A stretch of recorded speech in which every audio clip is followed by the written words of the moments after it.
everybody, I'm the Otaku Artist. You read the title of this video. Yep, that's right, a few months ago, I went to London! Yeah! So yep, that's right, I went to London as well as a few other places in England and even Poland. Although I've traveled to a lot of places in different states in America, this was my first time ever being in another country before, so it was very exciting. This is gonna be my first vlog out of this little mini-series of the places I went on my vacation, so I hope you guys are excited. But wait! Let's rewind a bit before I arrived. So to get to London, I had to travel quite a bit. The total amount of time it took me to arrive in London was over 20 hours. And that's just talking about the length of the flights. That's not even counting how long it took to drive to the airport and just waiting around and all the time in between. So yeah, when I got to London, I was very, very tired.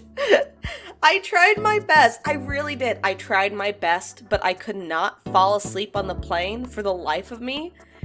And I tried to make the best of it, but oh my gosh, by the end of that day, I was so exhausted. In total, I was awake for over 30 hours before I slept. So, yeah, I was extremely exhausted during my day in London, but I still had a lot of fun. So, I was finally in London, and although I was tired, it was really awesome being able to check off such a big goal on my life bucket list. After arriving, my dad and I took the tube. And I forgot to mention before, but I went on this trip with my dad. So if you see a random guy in the video, don't worry, that's not a stalker, that's my dad. Man, I could not have worded that any worse. Anyway, we took the tube, which is basically a subway system to get to the places we wanted to go in London, and the rest was mainly walked on foot. The first thing we did was catching a tourist bus, where a tour guide told us all about certain spots in London and the significance of the buildings and such. It was a really relaxing feeling with the breeze on my face as we drove around, and it was a really nice break from walking. Now, these weren't like the red tourist bus that you see in a lot of like touristy merchandise, but it was basically the same thing, just a different color.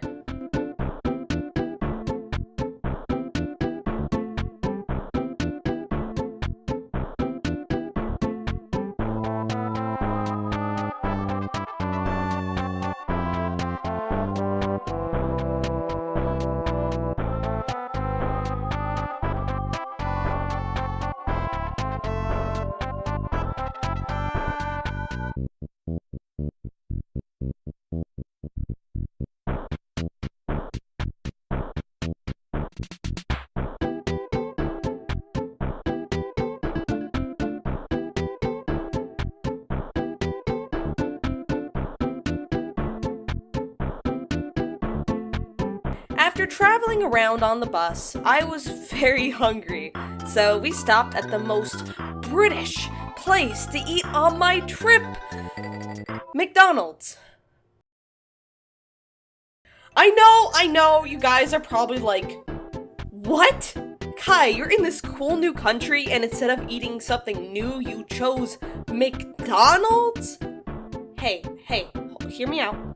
I have a good reason. So, years ago, when I was a kid, McDonald's had this chicken wrap that I loved, and to this day, it's still my favorite McDonald's item. Well, a few years ago, they discontinued that item in America for whatever reason, but it's still here in England! So, yeah, I went to McDonald's way more than I'd like to admit on this trip for this chicken wrap. But hey, it's delicious and it was worth it. I also want to mention that they also were doing the Monopoly promotion they did, like, when I was a kid, like, over 10 years ago at McDonald's, where, like, you could randomly get, like, little free things, and that was crazy to me that they have that still here, but they discontinued it so long ago in America.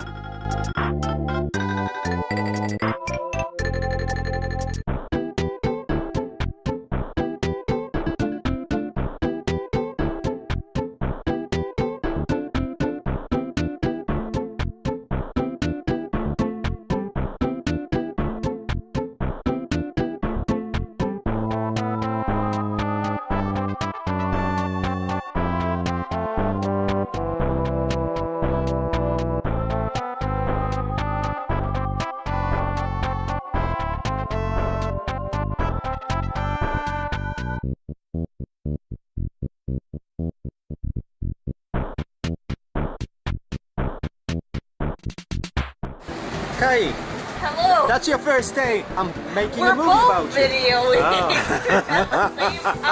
at the same time. That's gonna be funny. Yeah. Yeah, we're gonna put it left and right. Yeah, that'll work.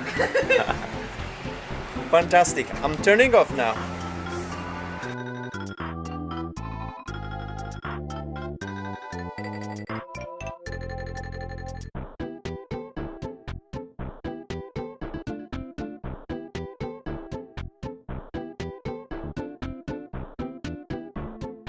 After eating, we walked around London a bit. We walked into some touristy shops, and that's kind of when it hit me. There were so many places in London where it was like touristy shops, little knickknacks, just so many tourist attractions. And that's when I realized that London was far more a tourist trap than I expected. It felt less like a place where people actually lived and more like how the area around Disney World feels. Just kind of a place for tourists to come. Which kind of surprised me. Like, I know that London is, it's London. Everyone knows London. People go there to visit, and it really is a tourist destination. But just like whenever I've seen shows in London or like YouTube videos or something, I don't know, I expected it more to feel like a city that people live that just was very popular. And honestly, that's the thing I didn't like about London. It was really cool to explore, don't get me wrong.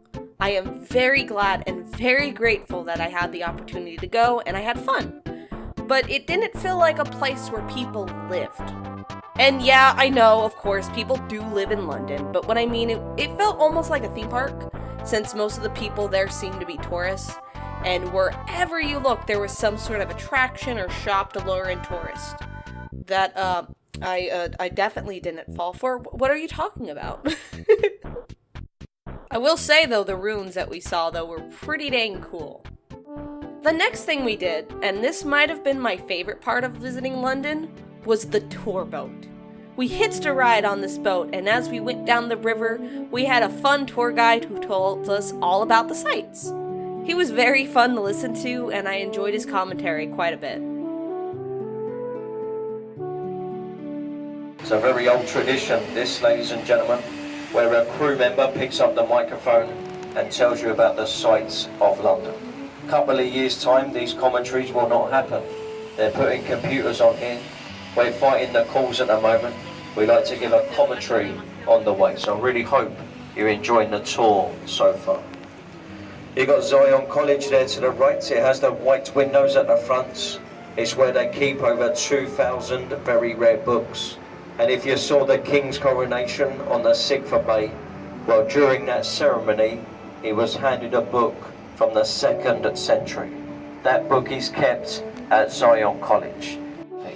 She was used during the Second World War. Today that ship is a club. That's a club for retired sea captains. They are called Master Mariners. Now, to become a Master Mariner, you've got to be a captain at sea for at least 10 years. Just over here to your left now, we've got the concrete building with the electrical sign going across. It often gets mistaken, that building, for a multi-storey car park. Now folks, that is not a car park. That is the country's Royal National Theatre. You wouldn't think it to look at it. Year on year, it gets voted as the ugliest building on the banks of the River Thames. But do not be fooled by its appearance, because within there, you've got 3 of the finest theatres in the world. This is the National Theatre. Just ahead of us here, we have Waterloo Bridge. This is the longest bridge on the River Thames. It stands at 1/4 of a mile long. This bridge was built by women during the Second World War. The men were very busy, they were out fighting for the king and the country, so the ladies, they built the bridge. When they built it in Portland stone. This is a self-cleansing stone, so when it rains in London, as I mentioned before, not very often, it does get a little wash. You look underneath as we go through, it's very dirty. But either side where the water penetrates, it has a nice clean look. very famous, the Portland stone. If you've got your cameras with you today, make sure you get a photo on the right of London's oldest monuments. You see that stone needle there? It has the two guards at the bottom. That is Cleopatra. It's over 3,500 years old. When they made these needles, they made them in pairs. The other one is in America. It's in Central Park, New York City, known as the obelisk in Central Park. So folks, if you got your cameras, make sure you get a photo. We got Charing Cross Station up to the right, that's in the West End of London. If you go behind that station, you can visit the places like Buckingham Palace, Trafalgar Square, Soho, Chinatown. That is behind the station. We got the railway line in front of us here, and either side of the railway line is the Golden Jubilee walkways. Now folks, if you wave at these people on the bridges here, and they wave back at you, you are guaranteed 5 years of good luck.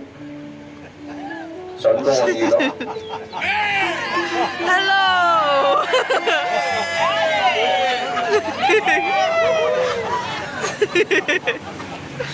There is another bridge the other side, so go on, keep waving, keep smiling as we go. Yeah, we got one. They were very Now, when we pay confused. these people, they should wave back. So I hope you got 5 years of good luck. There we go, we pay them. Now if you look up to the left, you can see the largest observation wheel in Europe. That's the London Eye. London Eye was put there for the year 2000, our millennium year. It came up the river in pieces. They put all the pieces together on the Thames and they lifted it up to its height of 450 feet. That was only meant to be there for 2 years. They were going to take it down and send it around the country. But there is one reason why the London Eye is still here today. Can anyone guess on the boat which reason it could be? Tourism? You might have it in your purses or your wallets. It's called money. It makes so much money. Every single day in the summer months, that will generate £500,000. And that's why it's been voted as London's #1 attraction. If you look at the eye, you'll see those glass capsules there. 32 glass capsules, 32 boroughs in London. When you get to the top of that eye, you can see all of those boroughs. Look in front of us now to the right. The last attraction we're going to mention today. This is the Palace of Westminster. This is the seat of our British government. It was built in the 10th century, the palace, and if you look on top of it, you're going to notice there are 2 towers. The most important tower on the palace is the one with the 4 clock faces. Now everyone calls that tower Big Ben. Us Londoners, we call the tower Big Ben. But the official name of it is the Elizabeth Tower. The reason it has the name Big Ben is a nickname for the 13.5-ton bell housed within inside it. That bell strikes on the hour and the hour only. They named it after the Commissioner of Works, Sir Benjamin Hall. Sir Benjamin Hall, he was 5 foot tall. He was 5 foot round. And he was very loud. So he resembled that bell extremely well. Now one of London's best kept secrets and hidden unknown facts is that Benjamin wasn't actually his real name. Benjamin was his middle name. His first name was Richard.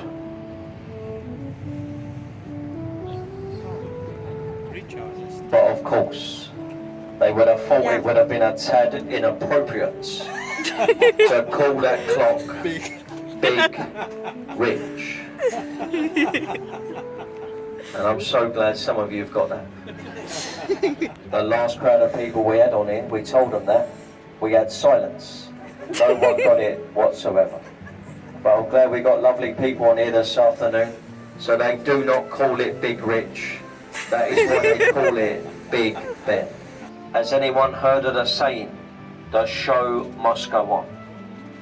Anyone heard of that? Yep. Quite a few of you. Well, that saying, it comes from that theatre because it doesn't have a roof. When it rains in London, which is not very often, the show, it must go on. If you want to go there today and watch a performance, an old Shakespearean play, your ticket price is unbelievably cheap. It's only £5 per person to watch a live performance at the Globe. Great value for money. You've got St Paul's Cathedral up there to the right. It has the dome on it with the golden cross. That used to be the tallest building in London up to the year of 1962. There's some very famous people buried at that church. The Iron Duke, the Duke of Wellington, Lord Admiral Nelson, and also Sir Christopher Wren, the man who built the church. They are buried within it. If you look above the dome there, you see those black metal railings. That is a viewing platform. Now folks, you can go up there if you want and have a look over London. The only thing is though, you got to climb to that platform.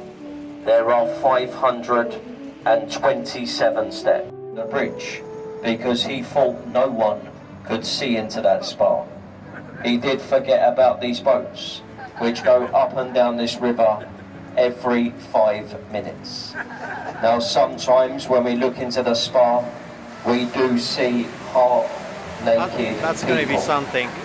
Now some days the views, they are very good. Some days we wish we never looked. And other days we go round in circles on this part of the Thames. You got a lovely pub there to the left, the Anchor. Now, the last thing we did was go on the London Eye. This was a very cool thing to do, and I enjoyed it a lot more than I expected. Now, I can say, if you're afraid of heights, don't do this. But as someone who isn't afraid of heights, it was really amazing seeing the world from that high of a view. During World War II, and while many men were away fighting, the majority of the workforce that built this bridge was female. Good going, ladies. It connects to the Savoy Hotel on the left, the square building with a dark green roof and a flagpole in the middle. Over the years, the Savoy has had a lot of famous guests, from Frank Sinatra, Marilyn Monroe, and Charlie Chaplin, to more recent celebrities such as Stephen Fry, Justin Bieber, and Taylor Swift.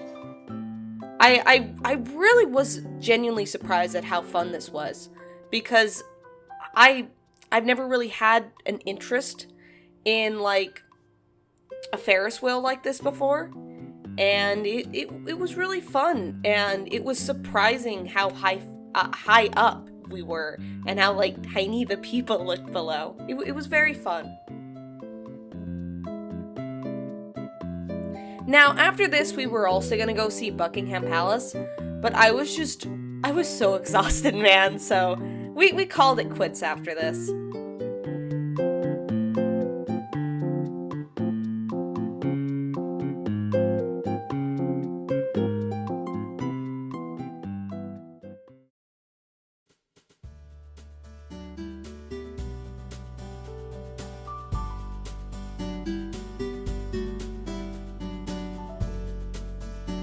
And with that was day 1 of my 2-week-long trip I did a few months ago.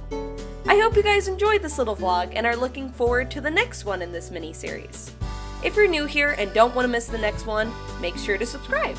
I make a lot of different content here too, like gaming content and art, so make sure to check that out if it interests you. I also have a Patreon and merch store if you'd like to support videos like this, my art, and bigger projects of mine. So helpful links to all that will be in the description below. Oh, and make sure to comment below if you guys have ever been to London before, or just if you want to go. I'd love to hear your stories and chat with you guys in the comments. So, thank you all so much for watching. I'm the Otaku Artist, and I'll see you guys next time. Bye!